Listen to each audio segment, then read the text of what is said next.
All right. No, you can give that. Yeah. This is Mike. This is Oh, okay. yeah. I still All right. Once again, ladies and gentlemen, welcome to our final panel of the day for this festival for today. This panel is called Finance Distribution Opportunities in Africa. And again, as I said earlier, if we do have time for a Q&A, please wait for the mic to come around to you so that folks in the home can hear your question. But by all means, we'll take a direction from our moderator. Once again, our final panel of the day, Finance and Distribution Opportunities in Africa with Ozi Menakaya. perfectly pronounced. Well done. I am excited to be here. I love talking about money, so let's get into it. Let's not take up too much more or too much more of your time, but I'm going to go through the way that we want to run our introduction. All right, so name, role in industry, and your favorite African film. So my name's Ozzy Minikaya. Um, I was born in the U.S., went to high school in Nigeria. I'm passionate about international and diverse stories. I spent 10 years at CAA where I created a division focused on African films and African stories. It was called CAA Africa. I'm now running my own independent production outfit, management and production. It's called Continental.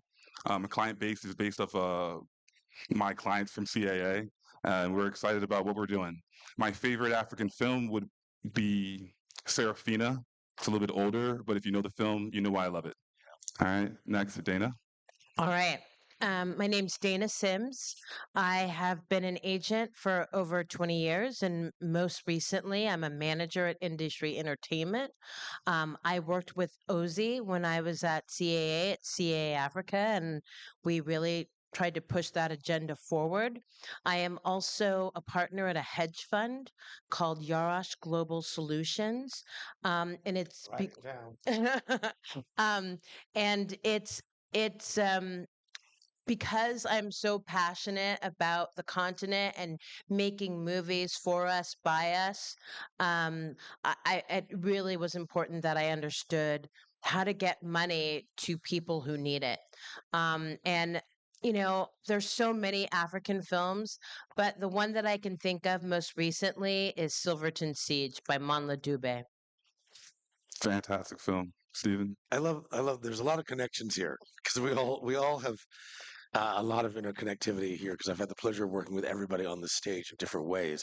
I'm Stephen Adams, partner at Alta Global Media, which is a management production company that's very global, as you can tell by the name. A lot of that work is based in Africa, which is how we all connect. I started off at Paradigm, where I met this guy. So we have a lot of synergy. And yes, Silverton Siege is one of my favorites because it's by one of my clients.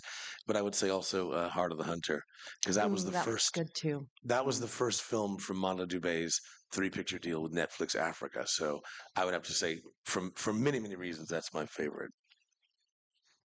Adele. Wow. Okay. My name is Adele Noor.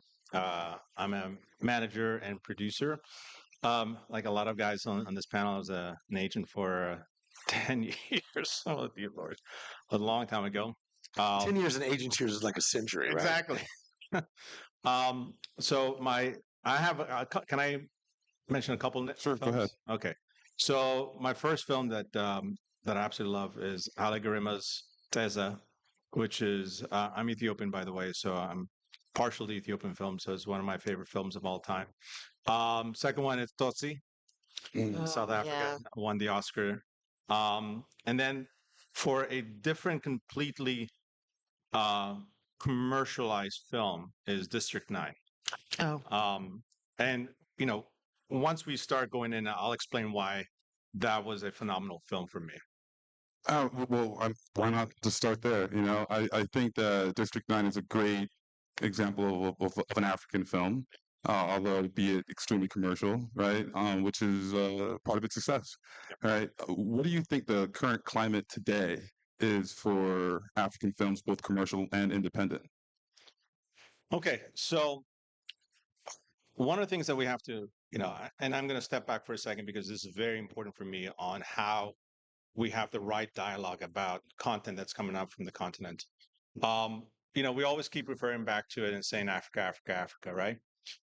We have to be more specific. There are 54 countries there, you know. When we watch a French film, we don't say we watch a European film, right? So if we minimize it and just label it as one giant pot, then you're not going to get all the different flavors that come out of the continent, right? You're looking at 1.5 billion people that live in Africa.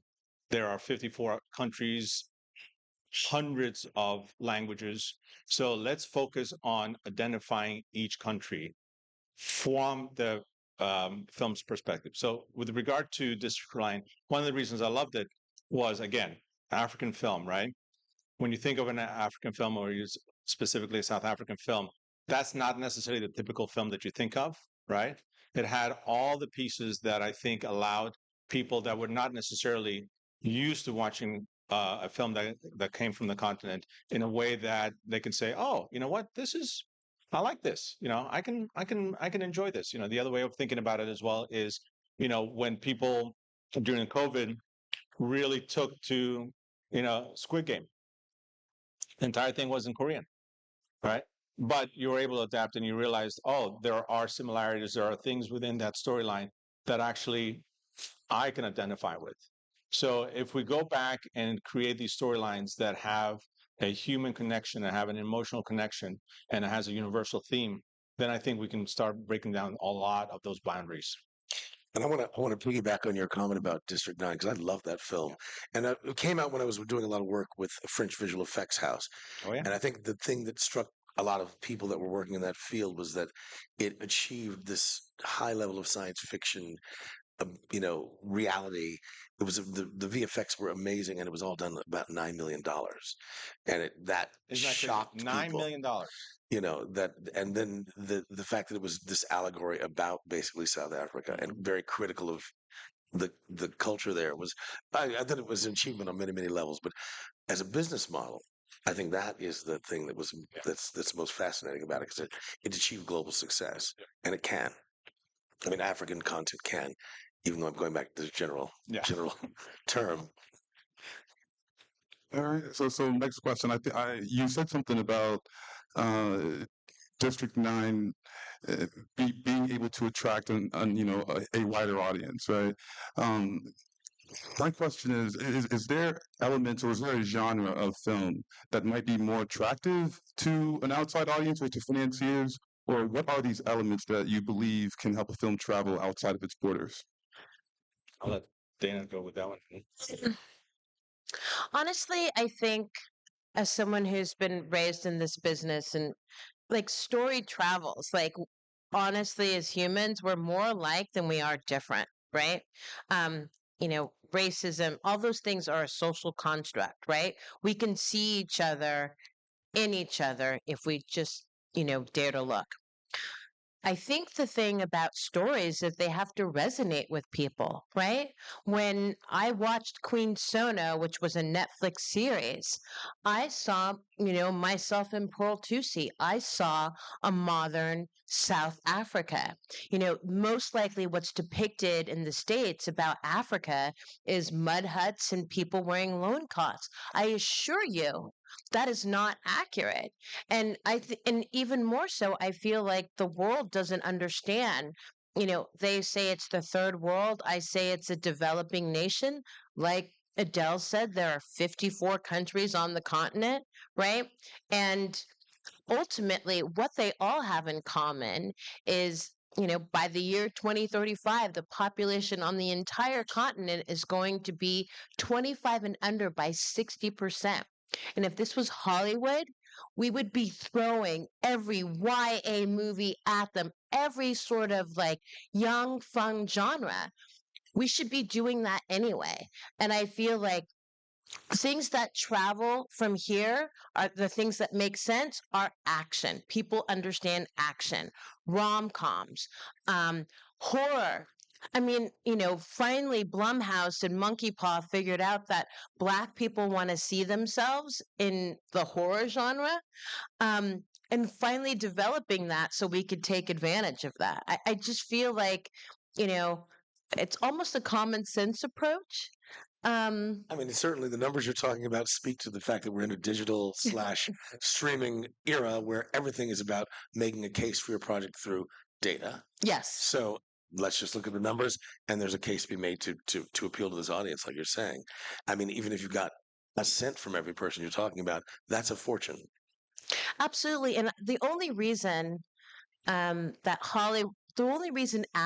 isn't a powerhouse on the global market as it relates to movies and where they're distributed, etc., is because on the entire continent there's only 1,200 theaters. So 1,200 theaters in the United States is a platform release, right? So the way we figure out how to make this a real go is we figure out alternate means of distribution, because obviously phones are there and people are watching shows and shows and movies on their phones. They're not buying projectors, they're not buying flat panel TVs, they're buying projectors so they can watch it anywhere. They have VPNs, so they're watching US and UK content day and date, and they all have satellite dishes. So how do we get what we want, not what we want, what can resonate on the continent to them? And that's through alternative means of distribution. I think you've hit it on the head there. Nigeria on its own has a population that's going to outgrow the United States by 2050. Right, it's 215 million people currently, and they have 77 theaters in the entire country. Right, so you could produce Black Panther 3, and you could release it locally all throughout Nigeria, and you could not gain enough box office to really showcase or make a strong appeal to the West or to Hollywood, stating this is a great film. Right, so there are struggles. Now, let's say that we have identified a film or a project that we believe is commercial and does have the ability to travel and should engage a Western audience. Can we talk about some of the available financiers or buyers that we all know about? Netflix Africa? We can talk about them as well. But who are we approaching? I think in many cases, well, there's only a handful right now that we're talking about. There's a Frexham Bank. There are a few private equity people. There are supposedly Canal Plus and Canal Plus is really Choice. making a play, but can I just say something a little off color? Please. This next generation, what happens on the continent, it's really important that the indigenous people of the continent participate and thrive through it. And I'm so excited for Canal Plus, but that's just another exploitative model. Yeah, it was interesting. There was a big tribunal about that acquisition, and unfortunately, there was some sort of lag. A lot of artists weren't aware that they could actually go and talk about this acquisition and the fact that local creatives should have a stake in this new entity, even if it was a minority stake, because it's in a strange way. You have a national asset being sold to a former colonial power, and it's in a way it's kind of still functioning colonially because it's got its tentacles in West Africa as well in many, many ways. So I'm not in love with this acquisition, to be honest with you. I don't like it. I'm not in love with it either, because I feel like more of us are going to be left behind. How would we have found Monla Dube? How would we have found Philip Lecotte if people not from the continent were making those decisions? Yeah. I do think that the elimination of more forms of distribution is never a great case. And multi-choice, which has been the home for African entertainment for 30, 40 years, now being under ownership by a French conglomerate, isn't necessarily the best case, right? We're all excited about finding ways to own our rights to our material, and this is not a lane that adds for that. However, they are financing production, and people are taking advantage of that. Same thing with Netflix Africa. And I think about 5, 6 years ago, everyone was really excited about the expansion of these platforms into growing territories. And maybe we can talk a little bit about our experience with them. Silverton Siege was released on Netflix, did really well. So was Heart of the Hunter, right? Maybe you can talk a little bit about your experiences with Netflix and some of the hurdles and positives? There were. I think what I would say most the experience was generally positive. I mean, they're supporting these things. Their platform is creating an international audience. What was interesting though is that Heart of the Hunter was the number one film on the platform for 2 weeks. It was number one in 78 countries, and it made history as the first African film to do that. And it actually got this incredible this incredible data and feedback. But what was interesting is they didn't care. They only wanted they're only concerned with more subscribers in the South African territory. So they're like, that's a great side product, but it doesn't matter. And from my point of view, I'm like, well, if I've got somebody who's performed in 78 countries, I'm using that platform myself. Yeah, So I'm making contacts in all those countries yeah, to find ways to use that right. since they don't seem to see that that's valuable. And I kind of think, for me, I mean, I work with Netflix a lot, but I am going to go on record because I've said this to them. I think their algorithms are sometimes also a blind spot for them Correct. because they're not just in as it pertains to Africa, but in general. Because one thing about algorithms is that they pretend to be predictive, but they're only predictive on what people have done. So if you learn that everybody here likes hamburgers and pizza, and that's what you give them every day, and one day they're going to say, I'm sick of this. Surprise me, and that's the part that is missing. I think that's why so much of the content is so similar. And what I'm going to see is a return to believing in the powerful instincts of great creative producers who knew how to find a piece of IP that would land culturally 3 years later and tell people what they needed to know, not what we think they know by what they've already been looking at. Mm. So I think that's a general issue in across this whole business, and I think we've gotten kind of lazy with it. I also think that Netflix, as much as they are a distributor on the continent, they're barely in 2.1 million homes. The majority of they have like 1.5 million subscribers in South Africa, and they've got like under 800,000 in Nigeria. That is the bulk of their programming. So, and I mean, I think yes, the algorithm doesn't help, but it's even hard to find stuff. I don't think, you know, I remember on Netflix when you watched it, like you would just be pummeled with ads about interesting material. And I feel like their new way of helping you find new material is, luck of the draw. They don't market the way that they used to. They can't. They're trying to be too much. So I think it's harder. Yeah. No, I agree. I'm not a fan of how they do business because their We're business. committing career suicide right now. Oh, I could care less about them. Part of the problem is they have such a stronghold on the exit portal, which is the distribution of film and content.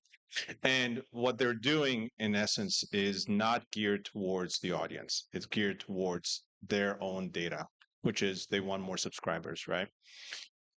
That's problem one. Problem two is budget. These budgets are shit. You compare a product that is made in South Africa versus a budget that's here in the US, it's night and day, right? So now you have a disparity, right?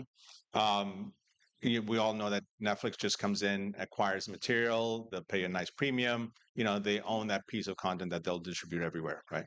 There is no reward for that filmmaker unless that growth happens in that subscriber model, right? If there is no growth in that subscriber model, then they move on to somebody else and they move on to somebody else and so on and so forth.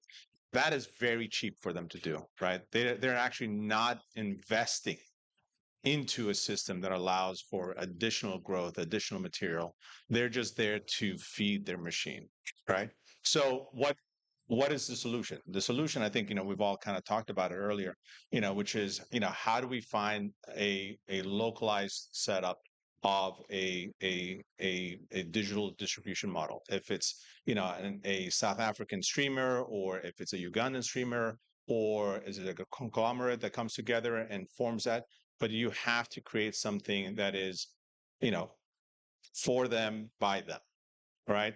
Allow that growth to be internal and then come out external, right?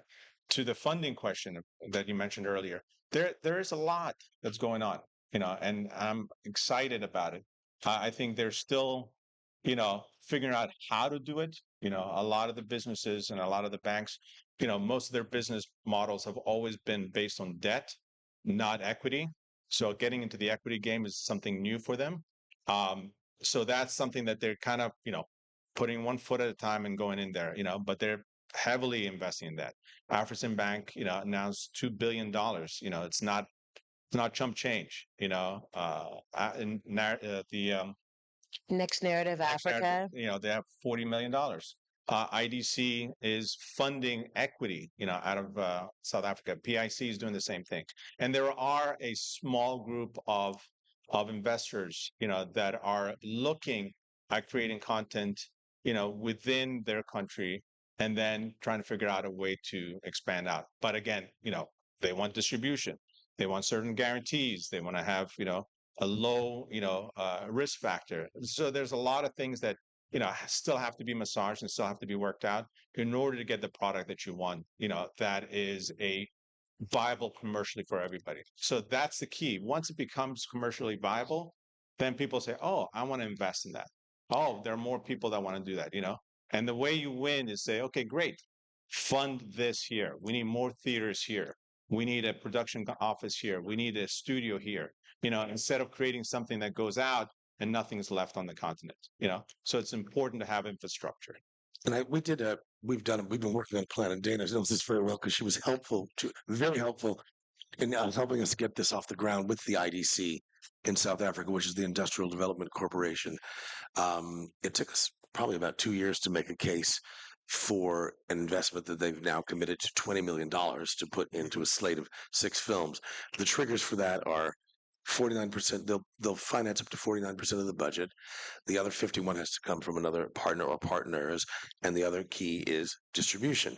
And we have made the case for this whole slate that we have a significant distribution plan with UIP, which is the joint venture between Universal and Paramount, as well as Media One. So we have that, and then we're also working on some alternative digital strategies, because I think that we're at a moment where it's like we're almost going to all stop looking, even in Hollywood, we're going to stop looking at the traditional structures because they're falling apart, and do it ourselves. I mean, I think we're going to learn from the music industry when Beyonce had that deal with Walmart and then decided, I'm going to tweet this album out and let my fans download it, and they all downloaded it for $1. And overnight, millions of people downloaded this album, and she made a fortune.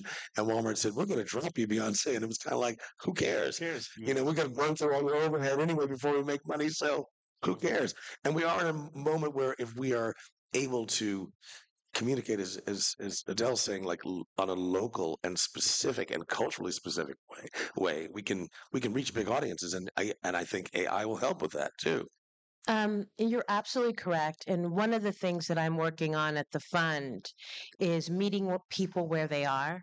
So we have begun discussions with certain telecom companies to see if they would distribute films, because many people on the continent are enjoying their film and television through their phone anyway. Just like here. Yeah, exactly. What if we could get more films to them, right? And so it's more than a notion, because whereas in the States, data isn't an issue. If you have a plan, your plan covers your data, and we don't worry about data. Like for $59.99, you get unlimited data in the States. Data is an issue over there. So we have to figure out a way for them to bundle it. But I have been very surprised by the initial conversations that we're having, how like it could be an additional service. So imagine if you're, Vodafone, and for $2.99 a month, you get to see the next Monle Dube film direct to your phone, where you can watch it. That's the sort of situation we're trying to set up, because meeting people where they are is the best way to distribute films at this point. Yeah, and infrastructure, local infrastructure. If you don't control the means to distribute then you don't control the means to your product, right? And that's something that Adele was getting into. I do want to mention that there are people that are busy working on it, right? So there was a production company called Inkblot. Amazon did their first overall deal with them. That's Nazo Nuzo out of Nigeria. They've just partnered up with Film One, who is the largest producer or largest exhibitor of out of Nigeria, to create a platform or streaming platform called Kaya. Right. As of now, it is SVOD, so people are going to have to come on board and create a subscription. But they do believe that they're going to go via the AVOD model as soon as they do bring up enough data to showcase to these brands that there's enough traffic, right? And so, as you were saying, the future is really up to the people there. We do see activity, and we're excited about it.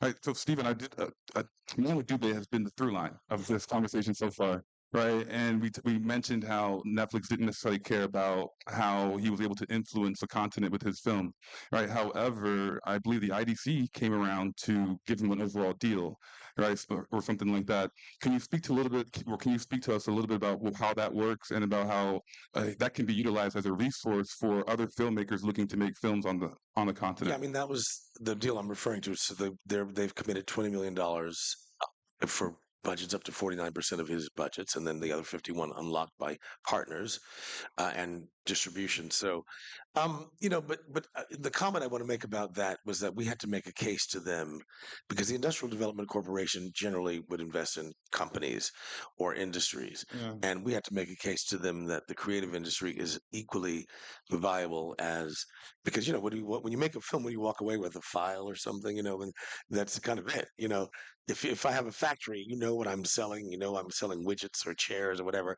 So that I think it's been a struggle for people, and even here. I mean, look, how long did it take for us to get this first incentive in California for $750 million? Yeah. We should have had this 20 years ago. But there's this idea that everybody in Hollywood is rolling, spends the night rolling on their beds filled with $100 bills. And You mean and you don't? well, I mean, mine has actually $1,000 bills, but mind your own business. So, but I'm coming over. you're more than welcome. And my pool is filled with champagne too. So, everybody come on over. But Hollywood did a very good job selling this illusion in the Mm. 1920s, and people still believe it. Not, we forget that it's really a manufacturing process. So we made this case to them, and it took a while to get there. But it was actually good. It was actually really a good exercise because we had to get so granular that we even surprised ourselves in how it's like, yeah, this is also important culturally. This is important on many, many levels, and I'm really excited about it. And I also think that the other thing that I've brought up to people who are on the continent is that they should also consider investing in Western projects, Mm. maybe through a lot of the Black American production companies, but not necessarily, because they're a way to gain influence is to exert yourself. So that may also be a way to gain experience and be a minority investor in something that means something to you, that has people in it that matter to you, and a storyline that matters to you, or you put a director into it, or it's sci-fi, whatever. We've got to sort of think globally in that respect too, because it can't. What goes out can come back. They could finance a Mandia goes to Africa trip or something like that. Or sinners in Senegal. Or Layup. I think you're absolutely right. I think the way forward for us is joint ventures and co-productions. So Sinners in Senegal is an excellent idea. Or You heard it here first. yeah, you heard it here first. Ryan Coogler, if you're listening, and or whatever, Fast and Furious Nigeria, or what is it? What do we always say? Mr. and Mrs. Smith, South Africa, The Conjuring in Rwanda. Halle Berry and Idris have just announced a film that is along the lines of what we're talking about, which is an adventure caper that's going through all these cities on the continent, which I think is going to do wonders for the way people understand the youth and vitality and wealth of these cities and all the creativity that's in them. Because right now, as you're saying, when I went to Nigeria, somebody asked me, how did you like it? I said, it was amazing. They're like, well, how did you feel sleeping in a hut? And I thought they were kidding.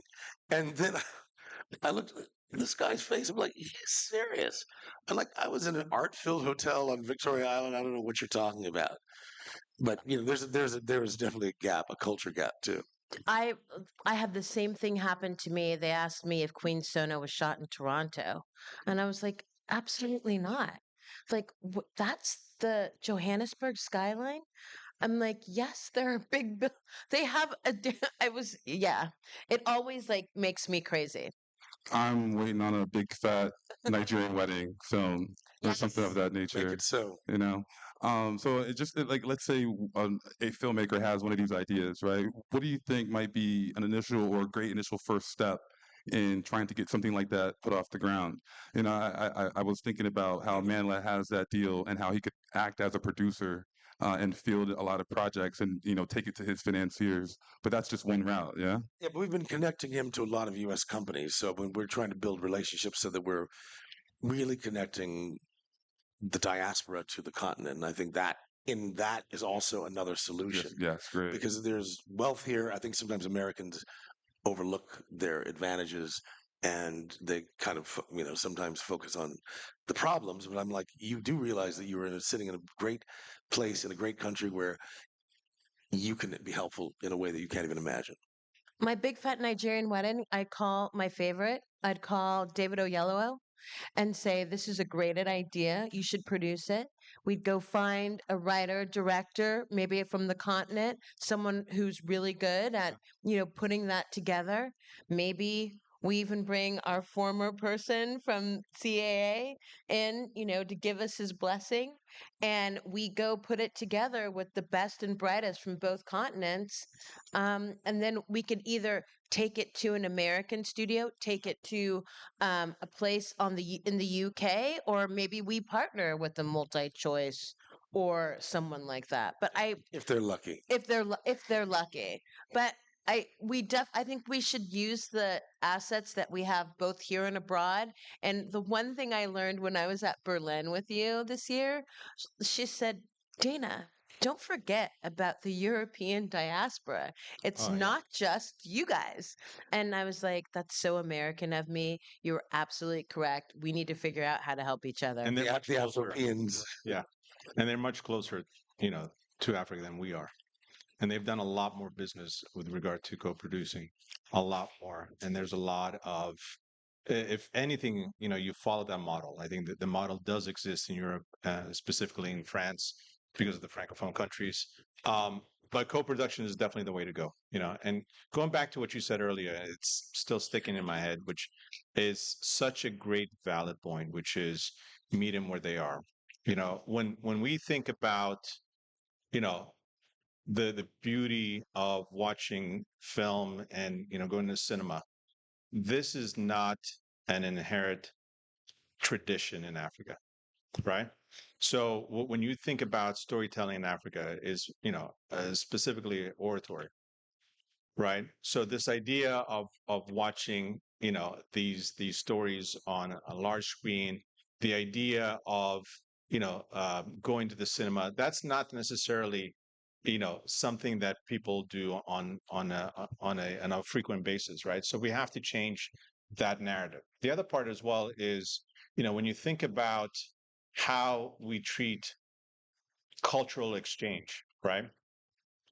It's a ministry's office, right? It's a Ministry of Cultural Affairs. It's a Ministry of Tourism. It's a Ministry of something. It's actually, oh, I'm sorry. Damn, I'm loud. So, that's a governmental agency, right? There isn't necessarily an independent agency that is there specifically for the arts, right? So it's changing the narratives from the inside out, making sure that there are the tools, making sure that there are the schools, making sure that they have, all the needs that are important to creating not only the content, but also figuring out the way to distribute the material. The second point that you made, which was, pairing up with Vodafone, I actually did that. And it's pretty interesting because on paper, it makes absolute sense, right? Most, if not all banking in most of African countries is done on your phone. There is no bank, center that you go to. Everything is run through your phone subscription, right? So the model works. The problem is bandwidth, right? And here we want more. We want forget 4K. We want 8K. Now we want 16K. They can't download that on their phone. So that's part of the problem. So they have to reverse engineer that. And there's actually a company in South Africa that's doing that and actually achieved that. So now they're taking content that was shot on 4K and reducing it so that people can actually watch it on their phones. We should talk. Yeah. And I know I'm going on a tangent, but she made so many great points that I just wanted to touch on them. There is a company in Uganda that, started a streaming service that had a phone company on board, and it was exact same model, which was charge $3, and that was it. The phone company gets a dollar, the distributor gets a dollar, and the filmmaker gets a dollar. Everything was laid out. Uganda has 55 million people. They have tons of content, right? What we think of content is, a beautifully shot film, that's not what we're talking about here. We're talking about Cousin Mo putting something together. It's got a storyline. It goes from A, B, and C. It has a beginning, middle, and end. That's good enough, right? That's how in Nollywood started. Nollywood, they're making those movies, and selling them on the street on DVDs for $1. And then it got better and better and better. So we have to nurture that, And I think one of the things, and I spoke, I believe this young lady right here earlier, about, what is out there right now that the youth are using, right? You got social media. Dear Lord, use that, and telling stories that way. All these verticals, it's a $15 billion business in China alone doing verticals, right? The other part that, So for those who might not know, we should talk Yeah. about what verticals are. Oh yeah. So verticals, I'm sorry?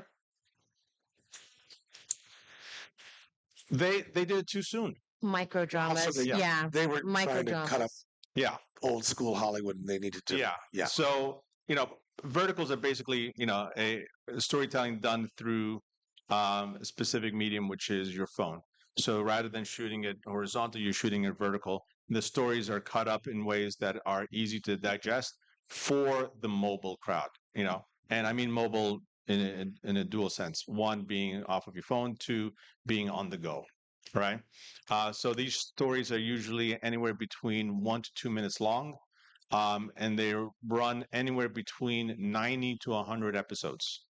So you take an entire film and cut it up in those, and actually works pretty well. There's a company called Drama Box Yes. that has perfected this art. Yep. I believe that they started off in Asia or in China. In Real China. TV as well, The major aggregators right now are China, Israel, and Ukraine. And it's amazing what you can do with that. The other part that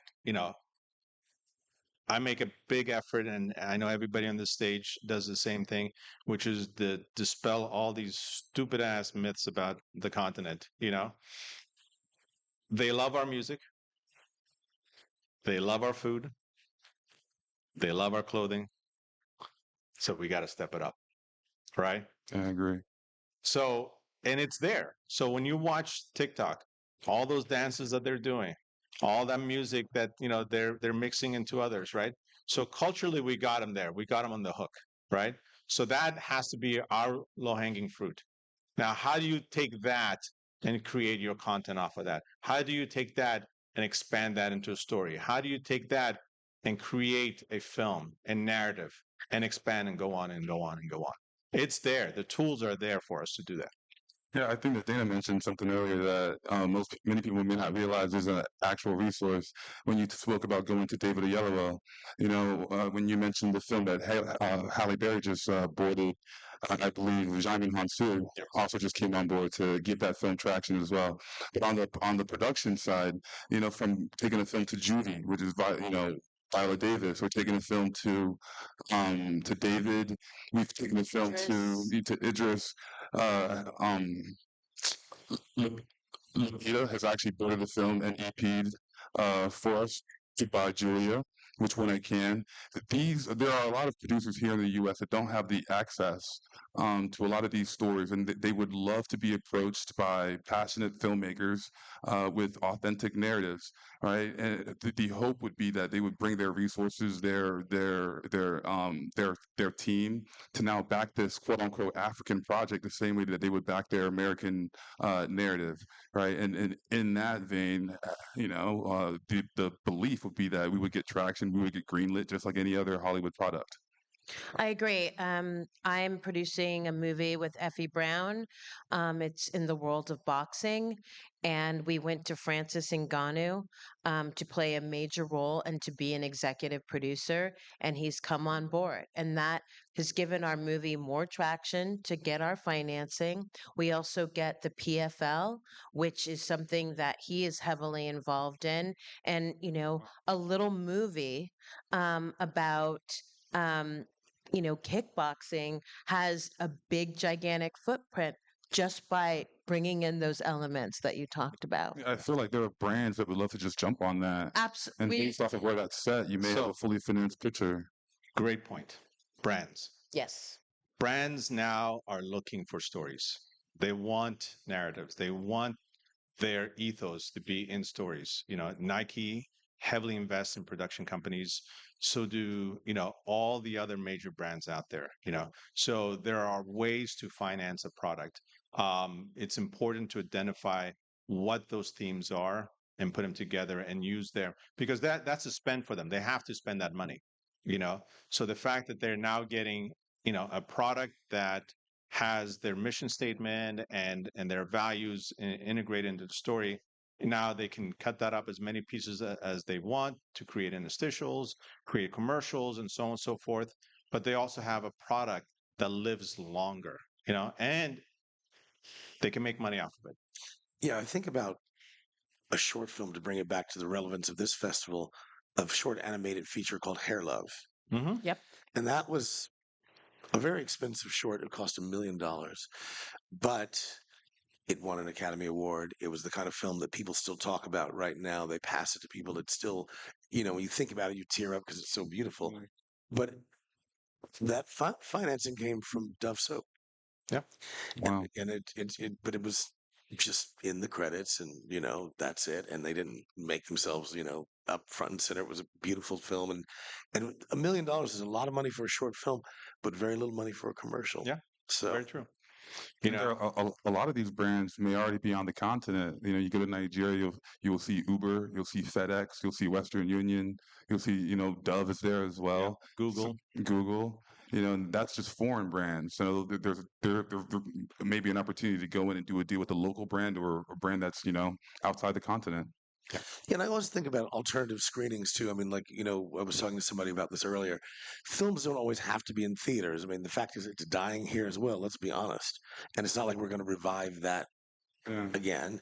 And when we do it, it's either like people they'll go across the street to this Disney theater and spend literally $50 a ticket and take a family of 4 or 5 because the experience is so heightened. The minute you walk in, something's happening.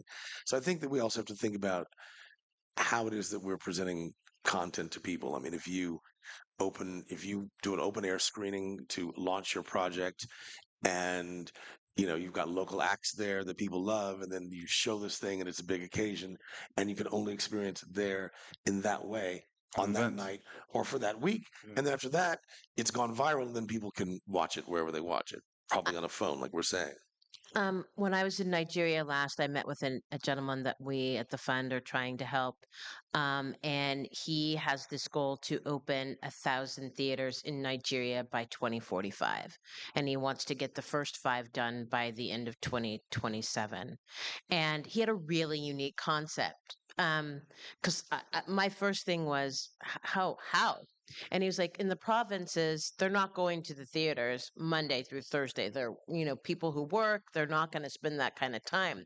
But what he was suggesting is that we make these multi-purpose rooms. So rooms that are wired for sound and are wired for, video, maybe have an area for a kitchen and an area for a meeting room. So Monday through Thursday, it could be a meeting room. It could be a hall for something. But Thursday through Sunday, it's a place to go watch movies.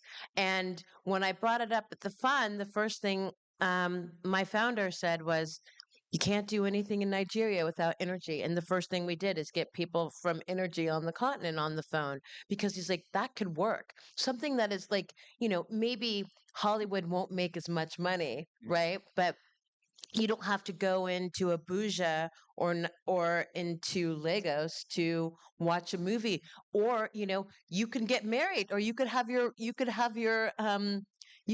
wedding reception at the hall, And then screen a film. and screen a film or whatever. But it can become a community space where people can gather, and that's what we do when we sit in the dark to communally watch something. And I think that's a genius idea. And working through energy has been very tough, but I think it's worthwhile. And you're Nigerian. Do you think that could work? I feel like that is an obvious answer, and I don't know why people have not embarked on it just yet, right? So I grew up in. I was born in the U.S., but when I lived in Nigeria, I did live in the village, right? I didn't go to ninth grade. The school was on strike. Don't ask me why, right? But I made friends with the other boys that were my age, and we played soccer all day and ate mangoes and whatnot. But every weekend there was the community square where there would either be a football match with the neighboring village, or we would sit there and watch our parents argue about things we didn't understand, right? And I always thought to myself, is this not a great venue for us to sit here and watch a film, even if it's open air, or if we were to actually utilize the village town hall? I feel like it's a great example. Most of my most of the people living in my village, they're never going to travel anywhere to watch a movie. We just can't afford it. It's not a part of our habit. But if the movie came to us and we understood that everybody else was watching this movie, everybody would line up. So I feel like it's a perfect idea. It kind of needs to happen. So I'll go a step further for you on that one. Um, about 5 years ago, I was working with um, Universal Music out of South Africa. And the idea was, again, find something that was very inherent, um, uh, a very simple thing that a lot of people in the continent, which is go watch sports, right? So we took the idea of sports and music, the idea of the music festival, but said, how do we apply this system to films, right? So, so long story short, we came up with a way to create a mobile cinema, which was retrofit an 18-wheeler with a giant screen with all the equipment that you need inside that would travel to these large open areas, if it's a soccer stadium or whatnot. And since it's all done digitally, and through satellite, it's communicating, and the rig is outfitted with solar panels and you name it, right? You set it up, you have a sports festival where you'll have it's a 3-on-3 basketball, 3-on-3 soccer, and then you end the festival. So it starts on a Friday, and then on a Saturday you would have like a big old picnic, and then on Sunday you would have your closing night, which you have a music setup, and then you'd have either a film play afterwards, right? Very simple. A logistic nightmare, right? So the solutions are there. Is just trying to get everybody to buy in. Like you said, number one they complain about is energy. So you say, well, we have solar panels. Okay, well, who's going to manage the tickets? Who's going to manage this? So they're always going to find a problem, rather than focus on the solutions. So it's now empowering the youth to say, look, we'll come up with this stuff, but you gotta meet us here. And you made a comment earlier about the rise of the youth. Already in Africa, we're looking at the entire continent is 50% under the age of 25. So we're there already, you know? So we have to appeal to them and how they watch stuff and how they want to consume content, you know? And you spoke earlier about, you know, the different ways of people watching. Look at what Cosm is doing. Yeah. Cosm is fantastic on how they brought out Matrix or the Sphere in Vegas, you know. And there are other systems that are out there, you know, from you know, VR to AR to, you know. So there's a lot of different ways to get the content out there. There's a lot of different ways. You just have to find ways to engage them and find how to monetize that for them. You know, once you solve that, then you know we'll be in a good. And it's just an aside, but you gave me an idea, and I wonder if there's anyone looking into high schools. You know, we're talking about youth, right? And when you bring up sports, everyone's going to show up, right? But if there was an organization that could fund or build an accreditation of schools, like if they were talking about one state, we have 15 schools in different areas, but they're going to compete against each other, 3-on-3 basketball. At the end, we watch a movie. It's funded from whomever. There is. I feel like something like that would grow. I will share with you later that does exist. It actually started by a professor of economics at Princeton. He started the first one in Abuja. Hmm. It expanded to Cote d'Ivoire, Cameroon, and there's another country. So I'll share the package. Let's talk for sure. It's phenomenal. And then one that the one it's not they're not doing movies yet, but one that we should look into is the NBA. I mean, the NBA has like how many franchises in Rwanda? They have like 10 or 11 franchises, and all of like they are trying to, you know, bring kids up in basketball Yeah. so those leagues can persist. I think finding a way to partner with NBA Africa is a great way to capture youth and, you know, introduce them to other things. And that's $1 billion investment. Exactly. The BAL and African Bank put up another $700 million. They actually put up $1 billion. It is So now $3 billion with there a you go. B. But Zenith Bank is behind them coming in, and there's also Standard Bank that is in there. So there's a bunch. Just sounds exciting, right? Okay, I do want to ask one more question so we can open up the floor to questions from the audience. But you know, bringing it back to the fact that we are at HollyShorts, right? The question is, what role can African filmmakers look to film festivals to play in the you know, sort of packaging or putting together of their products, whether it's Cannes or Pan African Film Festival or HollyShorts? That's a great question. You know, there are a few people like our friends at Afrocan or Pavillon d'Afrique, Afro shoot as African, Afro Berlin. I think these things are really essential because I think that it's the unification of the diaspora at these festivals. One, two, you raise visibility. Three, people get education. Four, we're also watching their films, and they're, you know, when you get a festival audience, I mean that this applies across the board. I've watched people come to a festival who've never been out of a small town that they've grown up in. They have their work. They get invited to a festival. All of a sudden, they're discovered by an international audience, and all kinds of things can happen after that. But you have to kind of, you know, reach the platform. I think that's true for any filmmaker. There's no difference from any of those things. I think just that this maybe is an emerging market. Mhm. But I've watched, you know, I've been going to Cannes for 20 years, and I've watched. I went when I first started going there.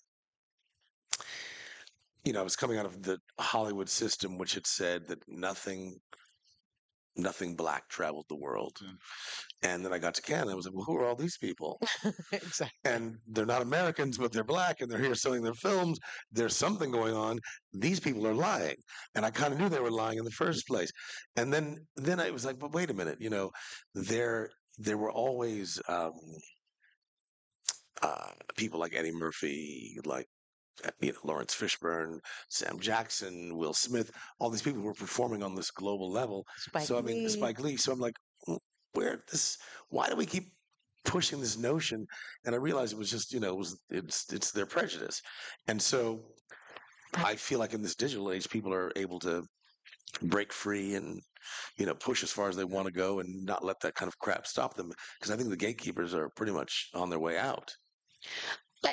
Yes, and I think it's incumbent upon all of us on this panel is to continue to galvanize support with, the diaspora in Africa and keep on pushing that agenda. I think it's a Yoruban pro, a Yoruban proverb that says if you want to go fast, go alone. If you want to go far, go together. And I think that's really important that we help each other. I've mentioned his client like 30 times today, and I've Forward with it. we've all worked with him, but like I keep bringing him up because I think he's a shining star. And if he gets a movie that I could put my client in, or even help you come on to produce, like we all win, and we should keep helping each other win. And he is someone who definitely helps everybody get their projects made. His name is Mandla Dubé. Yeah. And I think that kind of generosity. I mean, it's needed in this business in general. I mean, you cannot do anything alone. Ego notwithstanding. I mean, like you've gotta have partners, and you have to humble yourself enough to understand that. You watch the Academy Awards, and you see people trembling, and they have these lists, and they cry when they hit these names because those people have been by their side for 5, 10, 15, sometimes 20 years to get these things made, and they know that's those kinds of true meaningful, committed relationships are what get this over the line. Pettiness, wanting to be the king or the queen, Gatekeep. no, gatekeeping, all that. It doesn't work. It does not work. If It's your it's a film way to gets fail. done, I win. If your film gets done, I win. If your film gets done, I win. If we get 1,000 more theaters in Nigeria, we all win. That's why when Best Picture happens, there's 40 people on the stage. Exactly. Exactly. There it is. That's the other thing that I'd like to you know acknowledge here on this stage. We all have projects on the continent. We're not just up here talking about if or when or whatever. We all have projects on the continent. At various stages. So it's work in progress. It's we're bootstrapping some things here and there, but we're all developing and producing content in Africa for Africans, for the diaspora, and for the rest of the world. Yeah, one thing that also before I open it up is while I was an agent at CAA, we did frequent film festivals. This isn't my first time at HollyShorts, and we actually signed a filmmaker, Zoe Martinson, off of a short film that she did called The Fisherman, and we were able to help her find financing for the feature, which she just finished producing, and we're getting ready to release in Ghana. We're having an open air. And it's in the mail. It's in the mail. Don't just wait for it. Special thank you to Stephen Adams. But these film festivals, and I heard one as well tonight that is a short that is about to be produced into a feature as well. So I do believe that these festivals do play a major role if you take the time and apply. They do, and I'm going to say there's probably every year there are people who met a few years earlier that wind up back here and or are telling us about things that they've gone on to do on the full length feature. And Ben Proudfoot, who's won 3 Oscars here, is now doing a deal with the Obamas. I mean, the stuff that's come out of this festival is kind of extraordinary. Wow, I didn't know that. And yeah, because it is Oscar qualifying. But again, that's another important aspect. Before we move on, because this is an Oscar qualifying and BAFTA qualifying festival, people who make decisions about that level of award are watching the films here. They watch everything on our platform and or they are sent to them. So, the simple fact of being in the festival you may not win anything, but someone is looking at your work. You're And the giving them fact that exposure. you're an official selection, it means something because we've set a high standard for this festival that we keep trying to raise the bar. As you know, we're going to Dubai, but we keep trying to provide more to filmmakers so that there is an international footprint. So it is You guys are doing a great absolutely job. essential. You guys Thank are you. doing a great job. But it's really about making a whole world lift itself. I love it. Let's open it up for questions.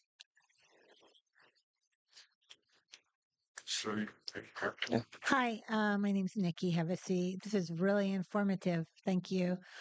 So I have a couple questions. I know years ago that Uganda had like a Ministry of Drama. Alex Makulu was like the artistic director of the National Theater, and so I'm wondering if you guys could open up um, are there countries where there are governmental entities in place to help with the funding? Could you just highlight some of the countries that are more active and the distinction rather than just, like you said, talking about Africa as a whole? Could you just give us like three or four? And if any of them have a model like that where the government is participating in the arts and The focus so far, and I think I'm going to hit them all: South Africa, Ghana, Nigeria, Morocco. Am I forgetting? Oh, Egypt, Egypt. Botswana is a new player. I'm meeting with them this fall. Uh, Kenya. Kenya, obviously, Kenya is a major one. A lot of these countries don't necessarily have like a tax incentive or a rebate. A lot like South Africa recently got rid of theirs, but as Americans and even Europeans, the dollar is or the pound is strong enough where it's still an incentive to go. Um, I think I got them all. Yeah, Rwanda. Rwanda's another one. Yeah. And the Ivory Coast, apparently, we met them a couple weeks ago, and they have their government is supporting their industry in some capacities. I'm shooting a movie in Uganda this fall, and um, the Ugandan government has been they don't have the infrastructure, but like they've been very specific with us. Like, we want you to shoot here. And like, they've even gone as far as, the only studio in Kampala. Um, the only way to get there is it's a dirt road and it rains a lot there, and so we were like, I don't know if we can make this work. The only studio, there's a dirt road. And they're like, we'll pave the road. They're paving the road as we speak. So to add that as well, one of the things that you're going to start seeing a lot of is you're going to start seeing a lot of foreign production companies actually setting bases in certain African countries. There are a couple of production outfits out of Thailand that have now set up shop in Sierra Leone, in Cameroon, and Benin. So, they provide their expertise. They realize that there's an opportunity to film in these countries. They take their expertise that they've gotten in their own home country and then try to apply it to these countries as well.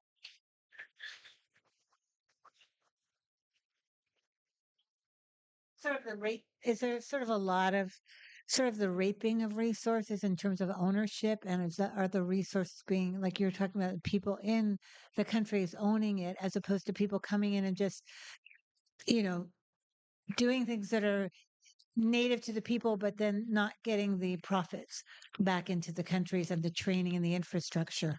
Quick note before you answer. We just want to be fair to everybody in the audience. Please keep it to one question so everybody can get a chance to ask. Thank you. Sorry, I can't answer that. No, I'm just kidding. Uh, Yeah. So look, I've shot, as I mentioned, Thailand. I just, shot a film in Thailand. I try to incorporate the country as much as I can, and then also be able to create the country itself or the city that I'm shooting in as part of the film or part of the TV show. I think the same thing is going to be applied in countries in Africa. The problem is it's still young, so what's happening is it's become just a destination, right? It's all, let's shoot at this desert place. Oh, let's mimic this. Used to happen a lot in South Africa, where they used to double for a lot of different countries. Now it's South Africa, it's Joburg, it's Durban, it's Cape Town. It's actually having presence. So that's where I think the idea is to get to that point where now these places are not just places for you to shoot because it's cheap and you can get local labor for nothing. It's about identifying these places as a place where you can shoot, identify a beautiful storyline, identify the country, identify the people as part of the story versus just scenery. and I think also the other thing is, you know, we like to think, and I think we all on this panel think that, we want to leave the place that we shoot on the continent better than when we found it. So on Mr. O Team, which is in Uganda, we are talking with global media makers and film independent about giving us a budget, where we call it each one teach one. So we will have crew that are professional, but each member of the crew will also have a shadow, and they will be paid crew so that they can learn those things. Because, I think the most technical position that exists in Uganda right now is a TD, which is a technical director, which is only in television. So if we have the ability to bring people on the production that can learn a skill, that would be important. And also, I think throughout South Africa or throughout the continent, making sure, because you guys understand what having local crew means, so they can do this over and over again. We want to make sure that when we come to a country, that the local population gets to learn a skill that they can use over and over again.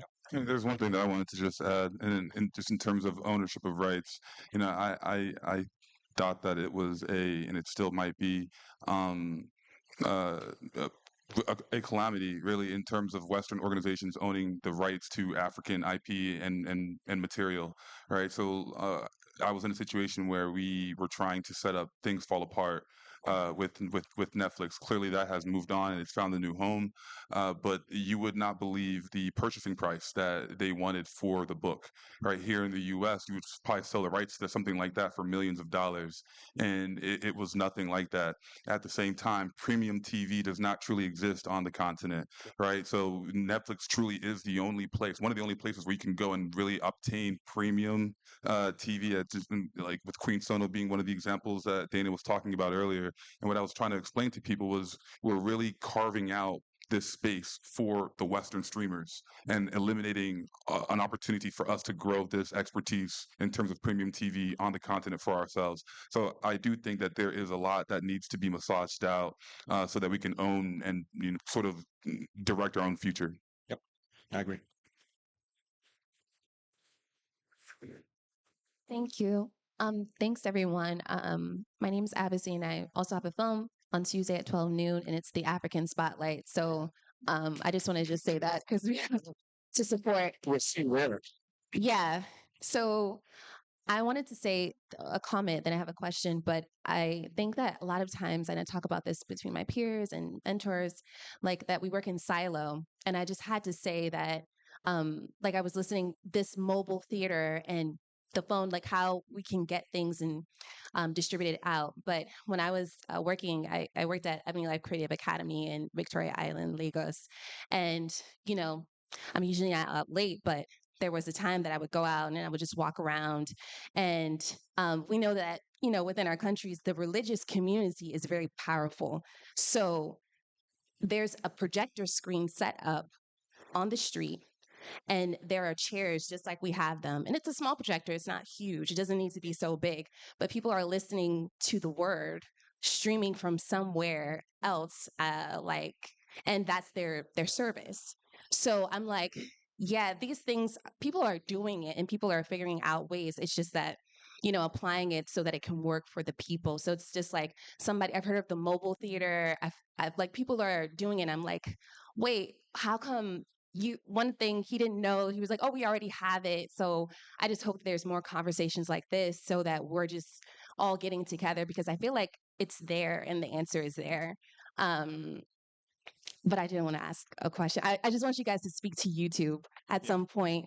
We have to talk more about that and what we're seeing. Love in Every Word. If you guys watch Nollywood movies, it's Omni Aboli's channel. Went viral and has gotten, I don't even know what she's at right now. But if we can talk about YouTube, how that works for Africans who are distributing through YouTube, and the pay disparity that there is versus having a YouTube channel in the United States, and if there's anything that can be done about it. VPN. Just kidding. Everyone has everyone No. you're not even wrong. Like, Yeah. VPNs are the way to do it. Last time I was in South Africa, everyone was talking about True Detective Night Country. There's no Max or HBO Max or whatever they're calling it this week on the continent. So VPNs is a very significant model as well. And I want to, will you say that name again? Because I want to check it out.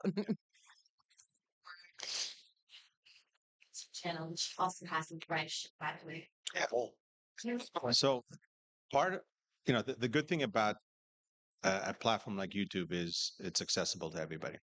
The problem, and which you mentioned, which is the ad revenue aspect of it, it's an algorithm, and unless you know how to mess with it, unless you know how to um, give it what you want, it's just going to pre-label, what that content is, right? Through his tagging or whatever other way they do it. And it goes back to, what Steve said earlier. It's, you go to you're taught for a very long time, that, oh, black films don't sell, they don't travel, all that stuff. Then you go out of this country and you're like, well, what are you talking about, right? So it's that level of somebody is inputting this algorithm and saying, okay, I'm only going to focus on these francophone countries. I'm only going to focus on this and this and this. So the data that they're inputting is not accurate, right? Because it's predictive, Exactly. No, here we go again. right? Exactly. Right. So it's one of those things where you have to blow it out of the water. It has to be such a massive hit for them to say, oh, we got to change this, right? So I'll go back to Squid Games. 77 million people saw that. I don't think there are 77 million people that know how to speak Korean, right? But the content itself was so strong, that it connected on an emotional level, right? And now look at us. I mean, the amount of business that we're doing with Asia, the amount of business that we're doing with Korea and Japan, it's phenomenal because that data proved it, right? So we can't sit back and just say, oh, well, the algorithm is wrong. We gotta break it, right? And we gotta figure out ways to go around that. Social media, put that stuff on there, recut it, do whatever you need to do to make sure that more and more people talk about it, more and more people see it, right? Use their numbers against them. Right? Now you have data. You're like, look, I did a small little clip from it. 44 million people saw it. Right? Use that data to your advantage. Right? So if we're not we didn't make the rules, right? So we have to play either within those confines or figure out ways to go around them or figure out ways to break them. That's the reality of this business that we're in. And I love that because, while this is frustrating, the possibility didn't exist 10 years ago.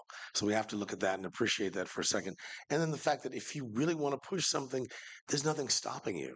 I mean, I feel like we kind of have to always remind ourselves that no matter what, whether we were in old Hollywood, whatever, you had to, even when you're the most successful, you have to keep on working. One of the reasons I still admire Tom Cruise is because that son of a bitch works harder than anybody I have ever seen. When he promotes a film, he will promote it he's already working in marketing until, the damn thing, is on whatever third window it is. He will keep on selling. The man knows film inside and out. He knows marketing inside and out. Marketing has never been easier. It's in our hands now. It's not like it used to be. So I say, come up with a global strategy for whatever is successful and make it more successful. Like just, pivoting what he's saying, but we can do it. Yeah, I have a few circulating thoughts, but I want to try to get them out. Right. So the YouTube is really accessible for African creators and African youth because it's free, right? And it's a distribution platform. You can now create what you want and distribute it, right? But it's literally just a website on the internet. All right, people can download it as an app, but it's a website on the internet, right? There is nothing holding us back. I know some creators that have. There was one in Kenya that has cornered in a community of fans that loves his sci-fi content. He's created his own website and he releases content on his website. He markets via social media, via WhatsApp, via Instagram, and all of his 30,000 people that are on his website, they pay to watch his watch his content, right? I think that yes, YouTube is available and we're excited about it and we're going to utilize it, but ultimately it's not a platform created for us, right? And I think that you could have. I don't know how the value of 10 billion naira, right? But you can have it. You can have all the money in 10 suitcases, right? And it looks great because it's money in suitcases. But then you bring it here to the U.S. and people are going to be like, "What is that?" right? If it doesn't resemble the dollar bill, we don't care about it at all whatsoever, right? Now you take those same 10 suitcases back to the continent, people are going to treat you like the greatest thing of all time, right? So it's a lot of it is understanding where your value is, where your value lies, right?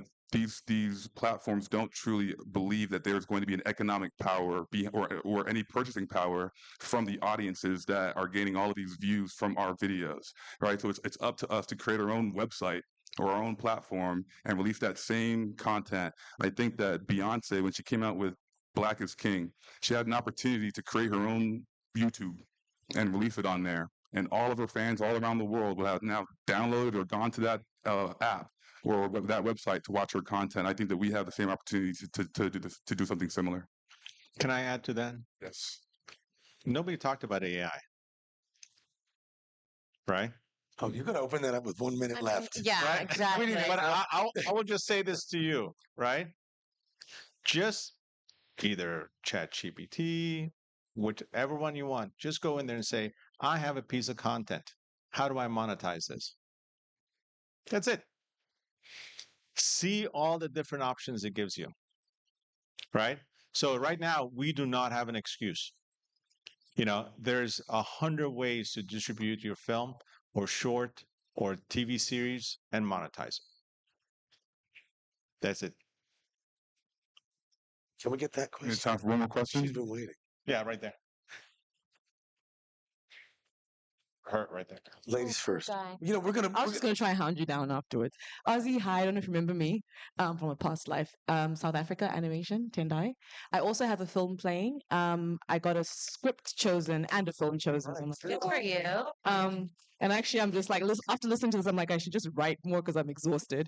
But I also made an independent film that I'm distributing independently. And last night, I literally asked AI to help me do my marketing strategy because I can't afford a marketer. And it doesn't answer all the questions. No, it but doesn't not at all. it doesn't answer Yeah. all the questions, but it answered what I was able to do with my own hands. So that helped me a lot.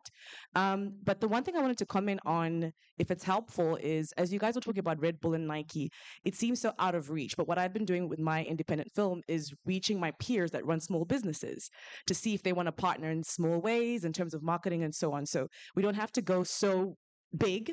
We can start where we are. And I found that super helpful, and people are willing to commit a little bit amount of money if their businesses get more reach through my film, which has been an amazing discovery. But the one thing I wanted to say as well is, interestingly, the films that you mentioned originated in Africa. So not the My Greek Wedding adaptation version, but District 9 was an authentic South African story. Silverton Steed, which is an adaptation of a Dion Myers book, is an authentically South African story. So I feel like authenticity actually does incredibly well, but the packaging is what was global. So I found that very interesting. So I'm curious from your perspective, how do we package to get people like you's attention? Mandla Dube had made several small films. I don't know what was the transition moment for him to get Silverstone. So how do we present ourselves in ways that's compelling to bigger partners like yourselves and other people like hedge fund owners and so on? Great question. Yeah, that's I can jump into it. One thing is, you're absolutely correct. Serafina was produced in 1992, but they used Whoopi Goldberg, who was a big commodity back then, and they were able to finance the film. So packaging has always been the answer. I will say that I get a lot of scripts that just aren't there, and sometimes I get a lot of great ideas packaged in a way that, or presented in a way that it sometimes it makes me nervous to send it to the actual client, right? I do think that being or showing up to, dressed to the nines, just in terms of our material, does carry a lot of weight. A lot of these players that could potentially help us package our films, they're readily available, but sometimes they're, because it's not their bread and butter, it's not their day to day, they're not expecting something to be of quality. And when they see something that might lead them to believe that it's going to be like that, then their entire we lose their attention immediately, right? So, but I do believe that packaging, as you mentioned, is the route, and there are names that we've discussed on this panel that are more than happy to forward our products.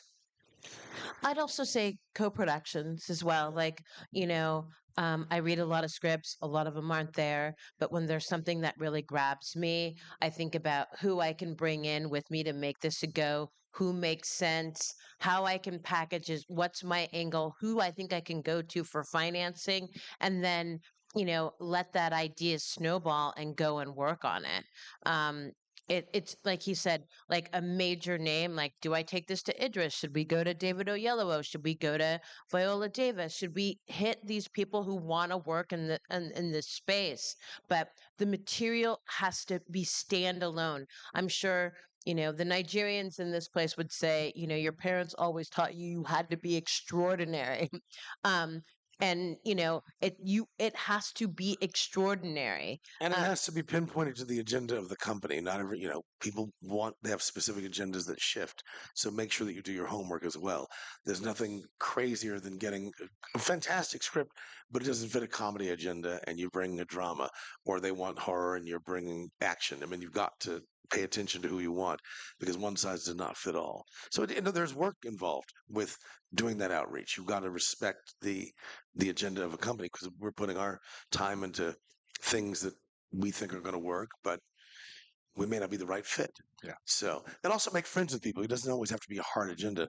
Sometimes you just say, is that for you, or can you suggest somebody? We do that a lot here. We do that a lot. Yeah. Like, I'll get something and I'll say to him, I say, this is not for me, but I know X, Y, and Z might make sense for you, And I think Dana said earlier, if anybody on this panel wins, we all win. Yeah. It's not about, me being on the stage, is knowing that we're advancing this conversation forward.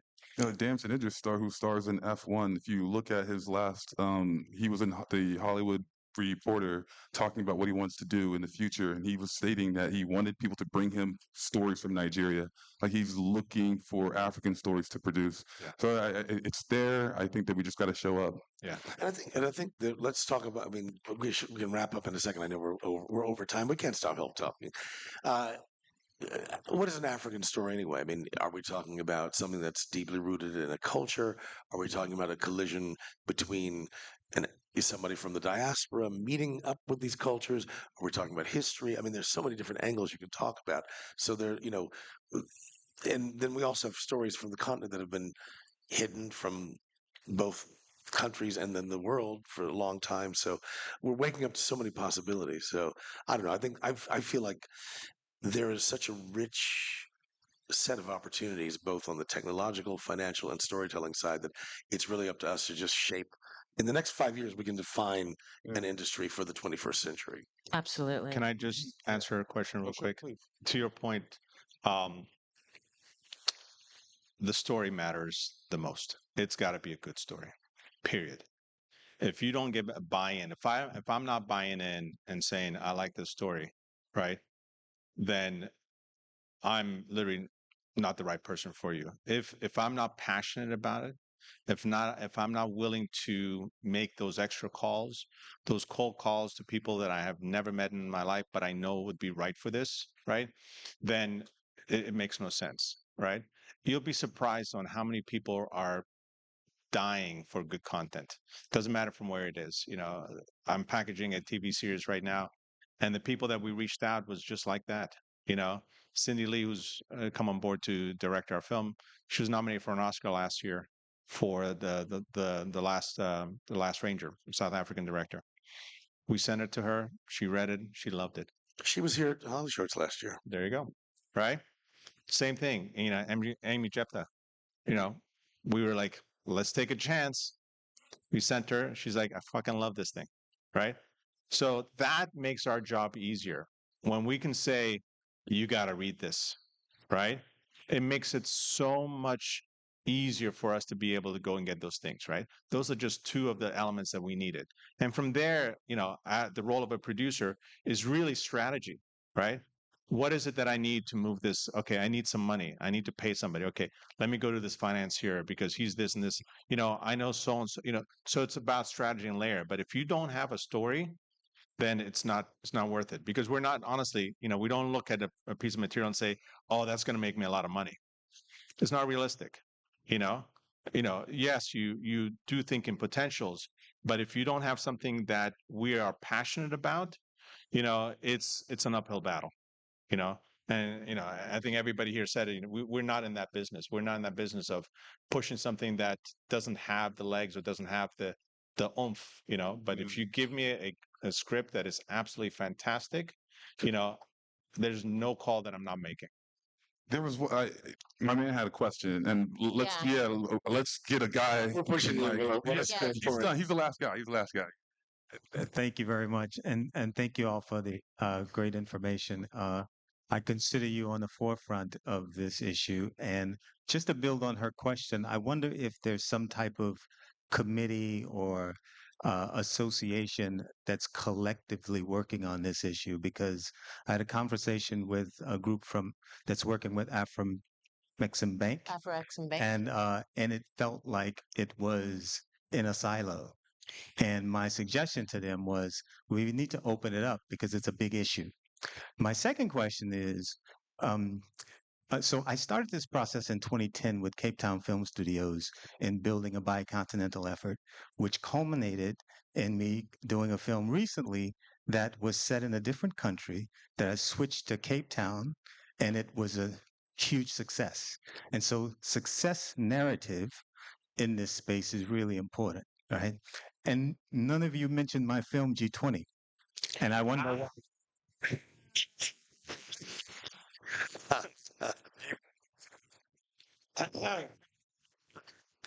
Now, it's kind of an American film set in South Africa, right? I said it's kind of an American film set in South Africa. Kind. Moved to South Africa. But I did love Are it. you the writer, sir? Are And you one of I the want to say, producers? and I applaud Juvie for the amount of work that they're doing in South Africa. It's amazing. Yes, that was intentionally driven that way. Yeah.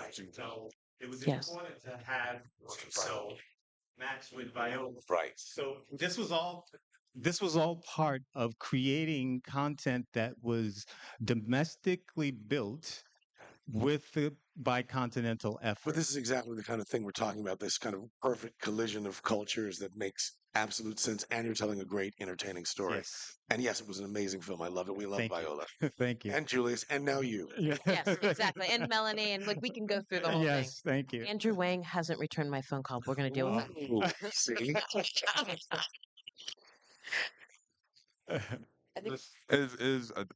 We may be wrapping it up.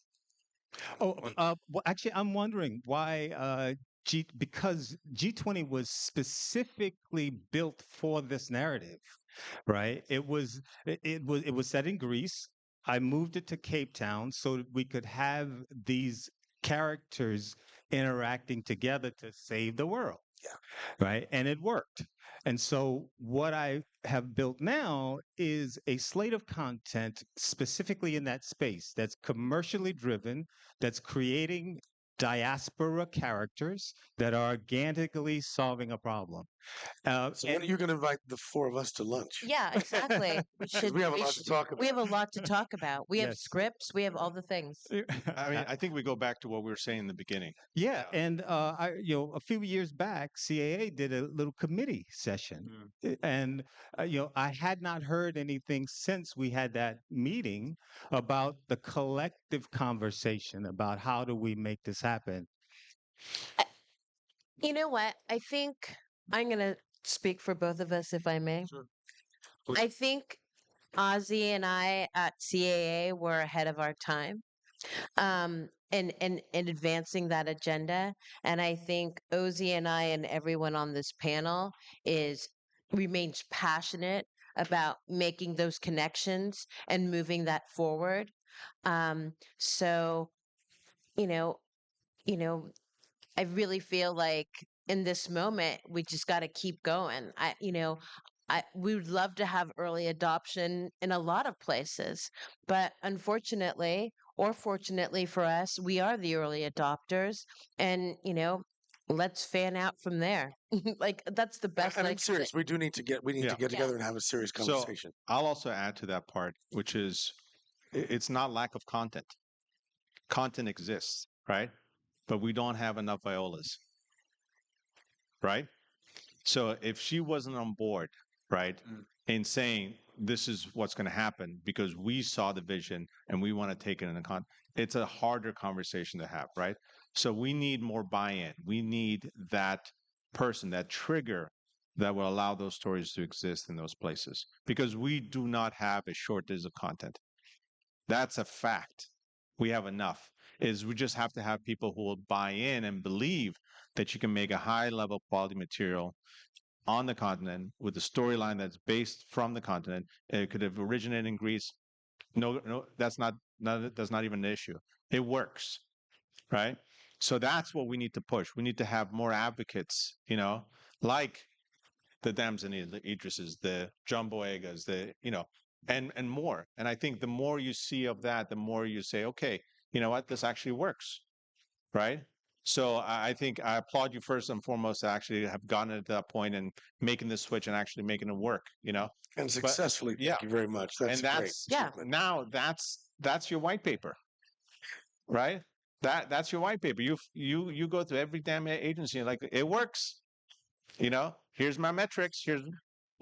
That's it. And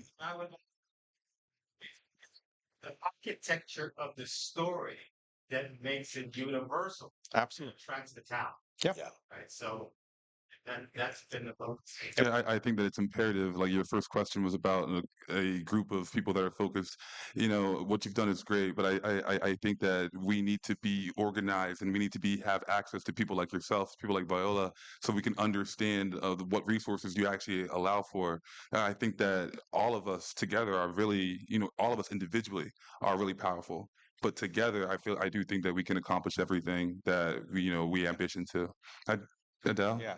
The problem that you run into is these success stories come one every 2, 3, 4 years, right? They're not coming out at the same time. So we're not having 5 films that are coming out of the continent that are similar, if it's action, if it's horror or something else, right? That's the problem. It can, absolutely. Absolutely, it can. And that's the change right there. So now if you have more than one, it works. There's no going back at that point. You've opened the floodgates, and that's where we're trying to get to. So the more of us produce in the continent, realize good stories that can be told from a different perspective, open that up, and have more of that content coming out. It's literally just blurring that line and giving that access. I want to say thank you to our panelists. I want to say thank you to the audience. Thank you for the producers for letting us go over. Had a great time. Everyone have a great night. Thanks.